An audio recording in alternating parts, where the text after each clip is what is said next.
Hello student, आज के lecture में आप लोगों का स्वागत है। लास्ट लेक्चर में हम लोगों ने डिस्कस किया था किसी मैग्नेटिक फील्ड के अंदर कोई चार्ज अगर मूव करे तो उस चार्ज के ऊपर कौन सा फोर्स लगता है और कितना फोर्स अप्लाई होता है। बात की थी अपन ने कि जब कोई चार्ज किसी मैग्नेटिक फील्ड के अंदर मूव करे तो उस चार्ज के ऊपर एक फोर्स अप्लाई होता है जिसे लॉरेंट्ज़ फोर्स या फिर मैग्नेटिक फोर्स कहा जाता है। बात की थी अपन ने कि जब चार्ज मैग्नेटिक फील्ड के अंदर मूव करेगा, जब चार्ज मैग्नेटिक फील्ड के डायरेक्शन के अलोंग मूव करेगा, तो जब चार्ज मैग्नेटिक फील्ड के परपेंडिकुलर मूव करता है तो, और जब चार्ज स्टेशनरी हो तो इन कंडीशन के ऊपर चार्ज के ऊपर कौन सा और कितना बल अप्लाई होता है। अपन लोगों ने बात की थी कि जब भी कोई चार्ज किसी मैग्नेटिक फील्ड के अंदर मूव करता है तो उसके ऊपर एक लॉरेंट्ज़ फोर्स या फिर मैग्नेटिक फोर्स अप्लाई होता है Fm = QVB sin थीटा। जहाँ से अपन ने अलग अलग कंडीशन में बोला था कि अगर थीटा का वैल्यू 0 डिग्री हो, इसका मतलब जब चार्ज मैग्नेटिक फील्ड की डायरेक्शन में मूव करे तो उस चार्ज के ऊपर कोई भी बल या फिर कोई भी आपका फोर्स अप्लाई नहीं होता है। फिर इसके बाद में बात की थी कि अगर थीटा का वैल्यू 90 डिग्री हो तो साइन 90 का वैल्यू 1 करके, और वहाँ से बोलेंगे अपन जब भी कोई चार्ज किसी मैग्नेटिक फील्ड के परपेंडिकुलर डायरेक्शन में मूव करे तो उसके ऊपर maximum force Fm = QVB apply होता है।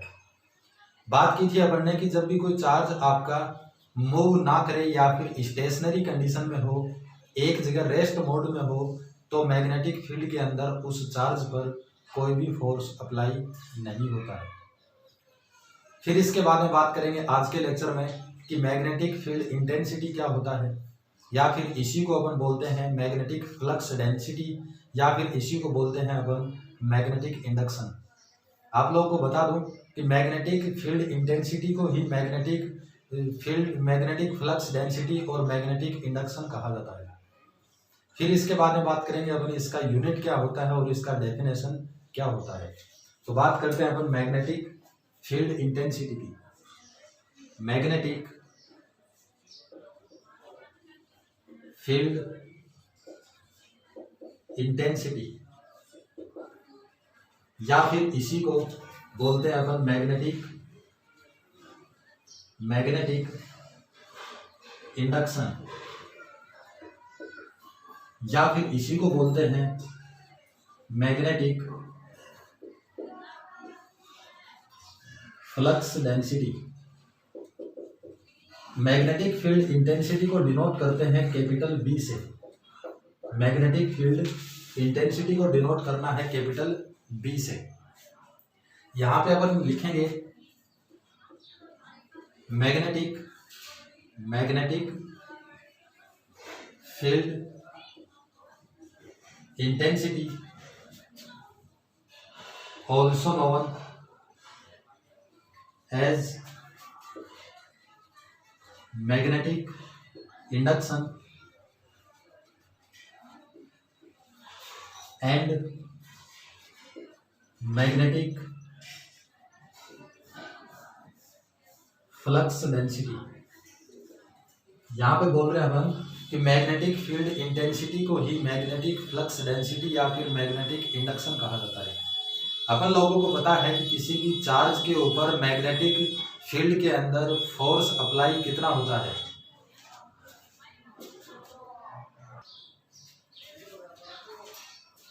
Magnetic force on charge in magnetic field, तो हम लोगों ने बोला था कि यहां से we know that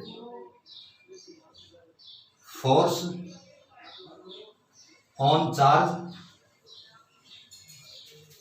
in magnetic field. Magnetic field के अंदर चार्ज के ऊपर फोर्स था आपका Fm = QVB sin theta. QVB sin theta. यहां से बोल के चल रहे हैं अपन कि इफ थीटा का वैल्यू कितना हो 90 डिग्री, थीटा का वैल्यू अगर 90 डिग्री आएगा तो इसका मतलब perpendicular to magnetic field B vector, perpendicular to magnetic field B vector. यहां से बोलेंगे कि sine theta is equal to, theta का value 90 degree is equal to 1, value put करेंगे तो यह आएगा आपका F m is equal to q v B. Formula बन गया अपने पास कि मैग्नेटिक फील्ड के परपेंडिकुलर कोई चार्ज अगर मूव करे तो उसके ऊपर magnetic force Q v B maximum लगता है। यहाँ से अपन को इस बी का वैल्यू कैलकुलेट करना है कि बी आपका मैग्नेटिक फील्ड इंटेंसिटी या फिर मैग्नेटिक फ्लक्स डेंसिटी है। तो ये क्यू वी को एफ एम के अपॉन में लिखेंगे, तो यहाँ से आएगा आपका B is equal to F M और अपॉन में क्यू वी। इस फॉर्मूले से मैग्नेटिक फील्ड इंटेंसिटी का यूनिट और डेफिनेशन बोलना है। यूनिट की अगर बात करें तो यूनिट में बोल के चल रहे हैं अपन, unit of magnetic field intensity B vector कितना आएगा, ये आपका फोर्स, तो फोर्स का यूनिट कितना न्यूटन, अपॉन में ये आपका चार्ज का यूनिट कितना कूलाम, और इनटू में वेलोसिटी का यूनिट होता है आपका मीटर पर सेकेंड।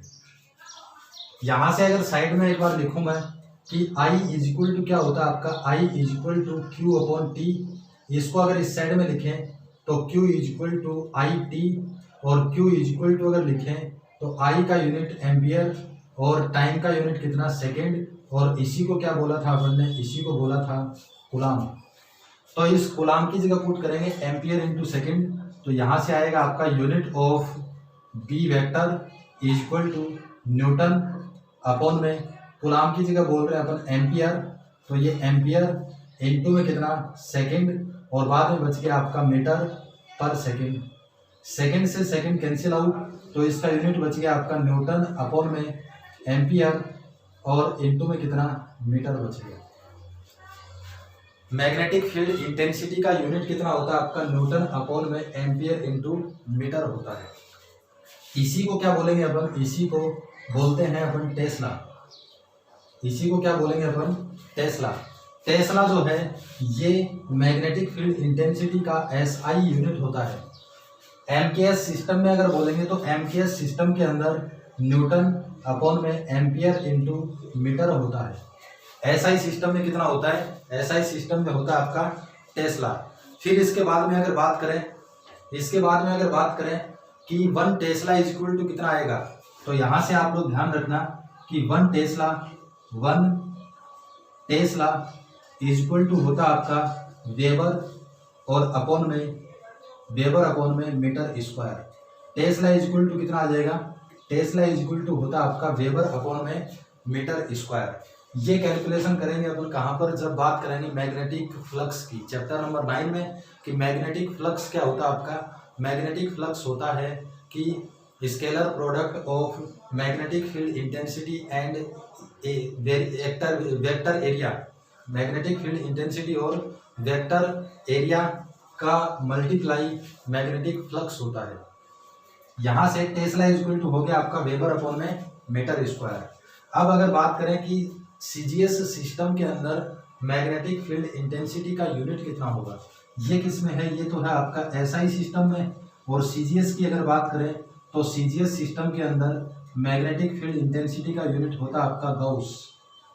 क्या होता है, गाउस। टेस्ला को बोल दिया सीजीएस में गाउस, वेबर को सीजीएस में बोलेंगे मैक्सवेल, और मीटर को सीजीएस में बोलेंगे अपन सेंटीमीटर। स्क्वायर है तो ये स्क्वायर, तो 1 गाउस इज इक्वल टू कितना हो जाएगा आपका 1 मैक्सवेल अपॉन में सेंटीमीटर स्क्वायर। फिर इन्हीं से बाद में एक रिलेशन और बनता है आपका कि 1 टेस्ला इज इक्वल टू कितना गाउस होता है, तो इस सेंटीमीटर को मीटर में चेंज करेंगे। सेंटीमीटर को मीटर में अगर चेंज करें तो 10⁻⁻⁴ मीटर स्क्वायर आएगा, तो उससे लिखेंगे ऊपर करके बाद में। ये रिलेशन भी आप लोग ध्यान रखना कि 1 टेस्ला इज इक्वल टू होता है आपका 10⁻⁴ गाउस के equal. 1 tesla is equal to 10⁻⁴ gauss के इक्वल होता है। एक यूनिट तो बोला अपन ने न्यूटन अपॉन में एम्पियर इंटू मीटर, जो एम्पियर सिस्टम में है इसी को टेस्ला कहा जाता है। एसआई यूनिट के अंदर इसका यूनिट कितना हो जाएगा, टेस्ला। फिर इसके बाद में टेस्ला इज इक्वल टू होता है आपका वेबर अपॉन में मीटर स्क्वायर। सीजीएस सिस्टम में लिखे तो टेस्ला को बोलेंगे गाउस, वेबर को बोलेंगे मैक्सवेल और मीटर को बोलेंगे सेंटीमीटर। फिर बाद में टेस्ला और गाउस के बीच में रिलेशन अगर बोले तो 1 टेस्ला इज इक्वल टू होता है आपका 10 टू द पावर 4 गाउस। इसके बाद में बात करते हैं अपन कि ये तो यूनिट की बात होगी। अब बात करते हैं कि इस फॉर्मूले से मैग्नेटिक फील्ड इंटेंसिटी का डेफिनेशन क्या होगा, तो उसकी बात करते हैं अपन। यहां से लिख रहे हैं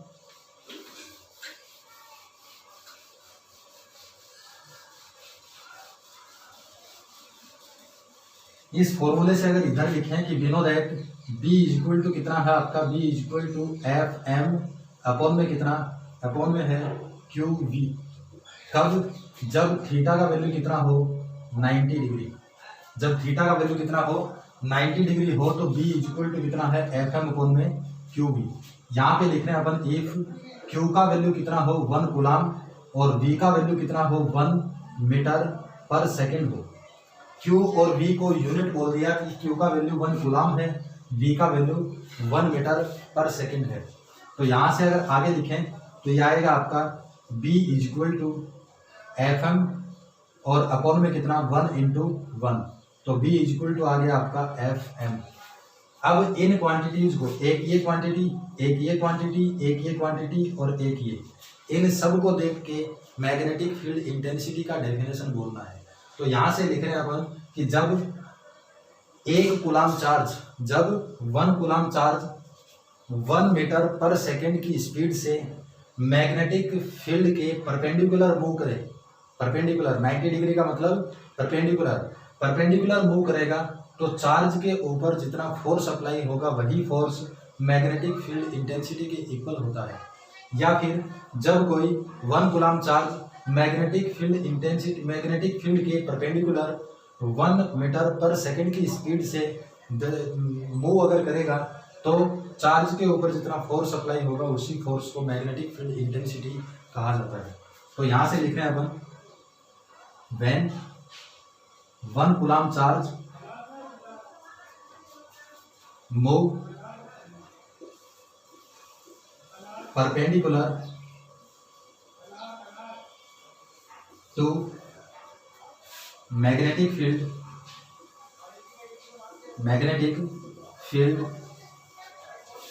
with 1 meter per second speed या फिर velocity, then magnetic force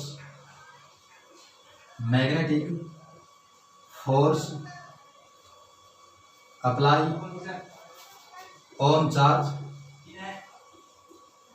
is equal to magnetic field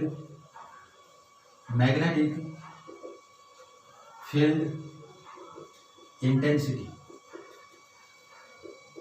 इस टाइप से इसका डेफिनेशन लिखेंगे। फिर इसके बाद में नेक्स्ट टॉपिक की अगर बात करें, इसके बाद में बात करते हैं अपन कि किसी भी मैग्नेटिक फील्ड के अंदर करंट कैरिंग कंडक्टर के ऊपर कितना मैग्नेटिक फोर्स अप्लाई होता है। अपन लोगों ने चार्ज के लिए बात किया था कि चार्ज के ऊपर मैग्नेटिक फील्ड के अंदर मैग्नेटिक फोर्स का value Q V V sine theta होता है। तो अब बात करनी है अपन को कि अगर कोई कंडक्टर रखा हो मैग्नेटिक फील्ड में तो उस कंडक्टर के ऊपर कितना मैग्नेटिक फोर्स अप्लाई होगा। बात कर रहे हैं अपन नेक्स्ट टॉपिक की, magnetic force on current carrying conductor in magnetic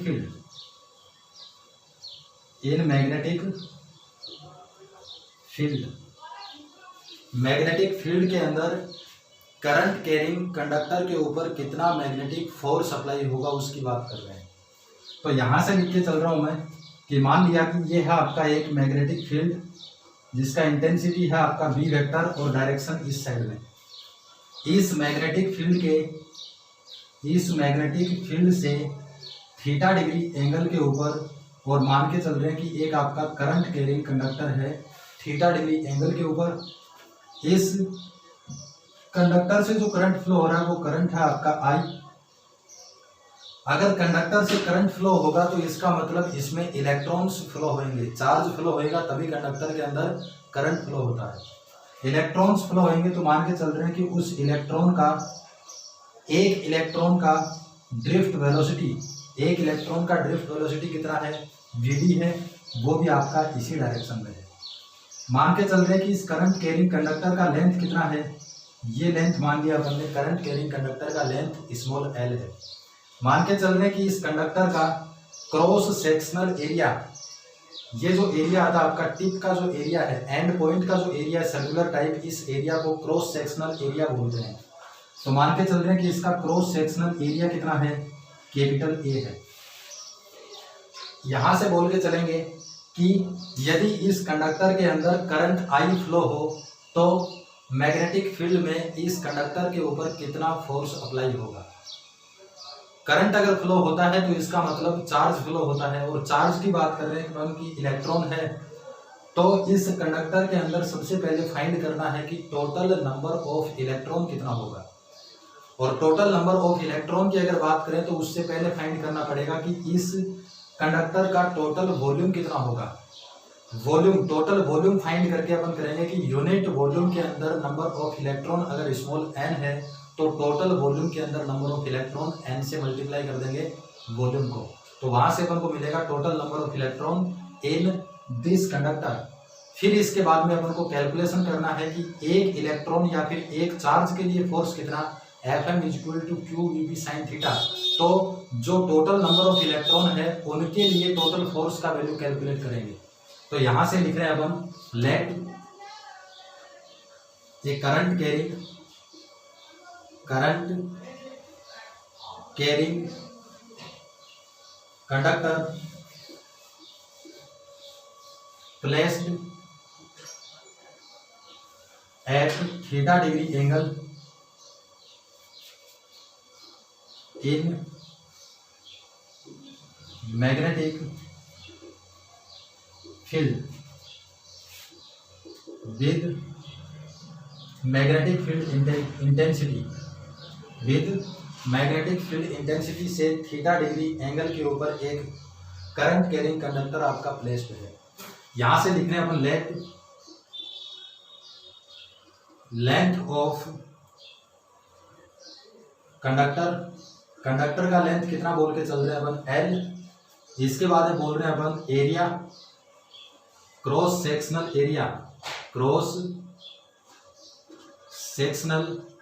area of conductor, ये बोल के चल रहे हैं अपन कितना है, ए है।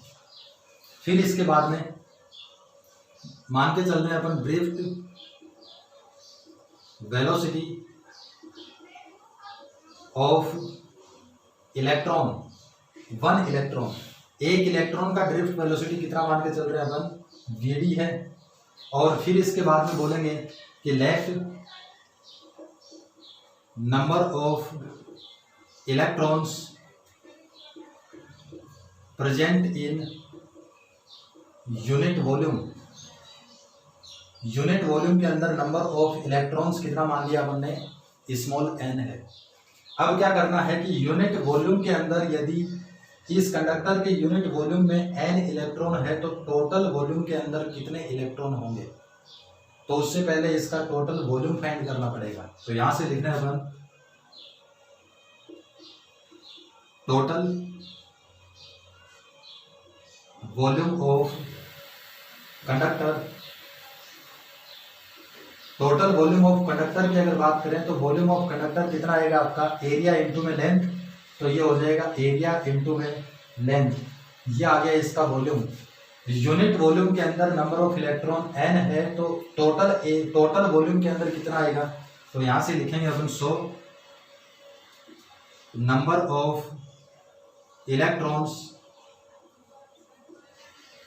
Present in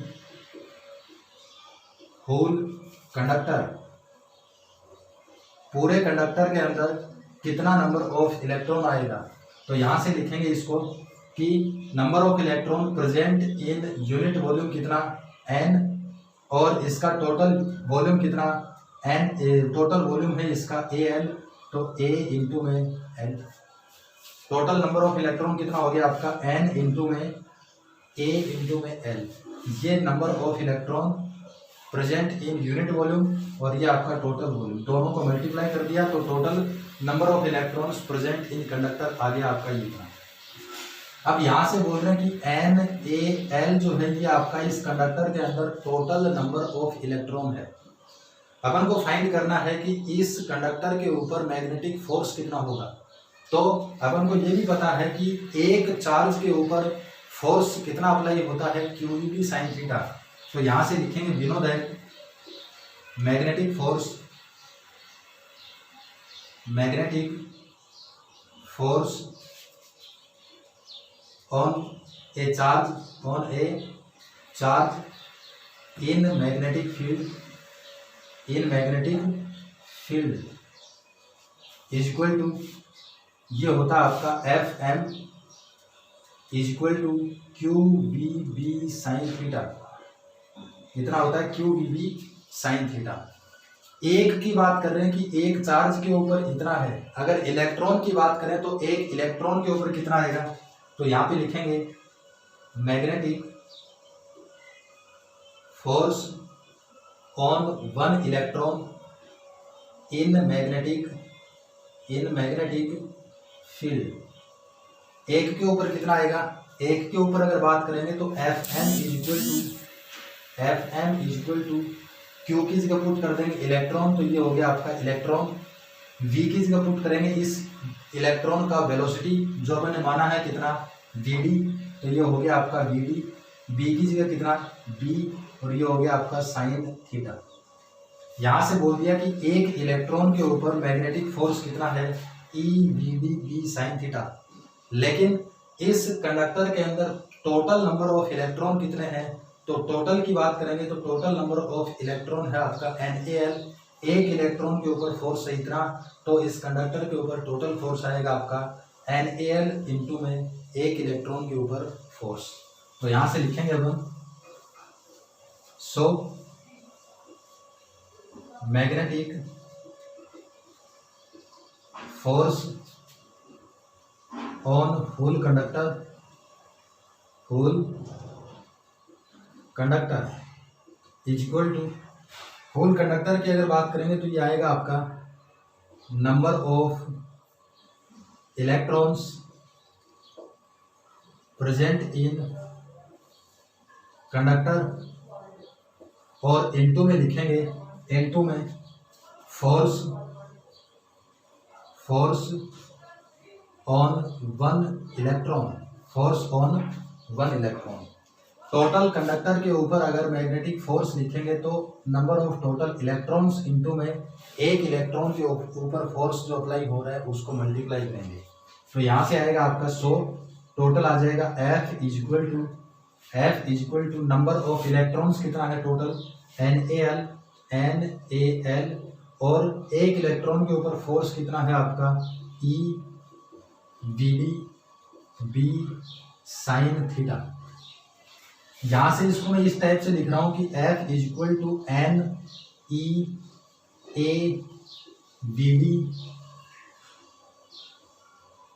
LB sine theta, NeAVD LB sine theta, इस टाइप से लिख लिया।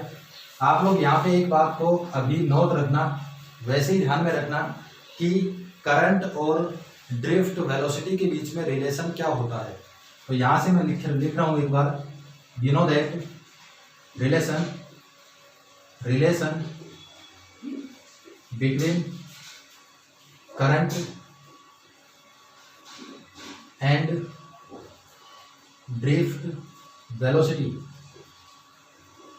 करंट और ड्रिफ्ट वेलोसिटी के बीच में रिलेशन होता है आपका I = NE/AVD। इस फॉर्मूले को प्रूव करेंगे अपन चैप्टर नंबर 5 में कि करंट और इलेक्ट्रॉन की ड्रिफ्ट वेलोसिटी के बीच में रिलेशन होता है आपका I = NE/AVD। इस I का वैल्यू जो है ये वैल्यू पुट करेंगे इसकी जगह, तो यहाँ से बनेगा आपका F = I, बच गया आपका L, फिर बच गया B, और फिर बाद में बच गया आपका sine theta. F = ILB sine theta. ये वैल्यू आएगा कि किसी करंट कैरिंग कंडक्टर के ऊपर मैग्नेटिक फील्ड के अंदर मैग्नेटिक फोर्स अप्लाई होता है ILB साइन थीटा। अगर चार्ज होता तो चार्ज के ऊपर QVB साइन थीटा। फिर इसके बाद में स्पेशल कंडीशन की बात करते हैं कि अगर ये कंडक्टर जो है मैग्नेटिक फील्ड की डायरेक्शन के अलोंग पुट हो तो इसके ऊपर फोर्स कितना लगेगा, इसके परपेंडिकुलर अगर पुट है तो इसके ऊपर फोर्स कितना लगेगा। यहाँ से इसके बाद में बात कर रहे हैं अपन स्पेशल कंडीशन की।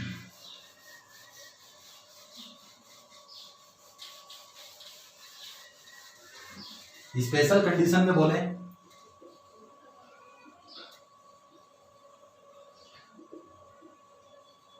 स्पेशल कंडीशन में फर्स्ट पॉइंट बोल रहे हैं अपन इफ थीटा = कितना हो 0 डिग्री।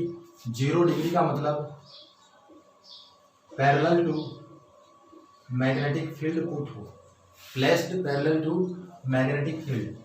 फॉर्मूला कितना था आपका F = ILB sine theta. ILB sine theta ये फॉर्मूला था कि कंडक्टर के ऊपर मैग्नेटिक फील्ड में मैग्नेटिक फोर्स अप्लाई होता है ILB साइन थीटा। यहाँ से साइन थीटा अगर करना है तो थीटा की जगह 0 पुट करेंगे तो ये आएगा आपका साइन थीटा = साइन 0, और इसका वैल्यू कितना होता है 0। तो F = जैसे ये 0 यहाँ पे पुट करेंगे तो टोटल कितना आएगा आपका 0। इसका मतलब कि जब कंडक्टर जो है वो मैग्नेटिक फील्ड के अलोंग प्लेस्ड हो तो उस कंडक्टर के ऊपर कोई फोर्स अप्लाई नहीं होता है। यहाँ से बोल रहे हैं अपन सो या फिर when current carrying conductor placed along the direction of magnetic field, then force apply magnetic force apply on it is 0। यहाँ से लिखेंगे कि जब कोई current carrying conductor magnetic field के अलोंग अगर प्लेस्ड हो, मैग्नेटिक फील्ड की डायरेक्शन के अलोंग अगर प्लेस्ड हो तो उसके ऊपर कोई भी फोर्स अप्लाई नहीं होता है।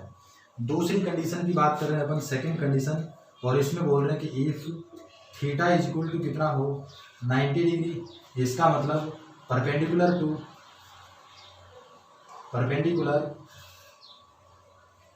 To magnetic field. Perpendicular to magnetic field अगर है तो साइन थीटा = साइन 90, और इसका वैल्यू कितना आएगा 1। ये वैल्यू साइन थीटा की जगह पुट करेंगे तो यहाँ से आएगा आपका F = ILB × 1, मतलब F = ILB जो कि होगा आपका मैक्सिमम फोर्स।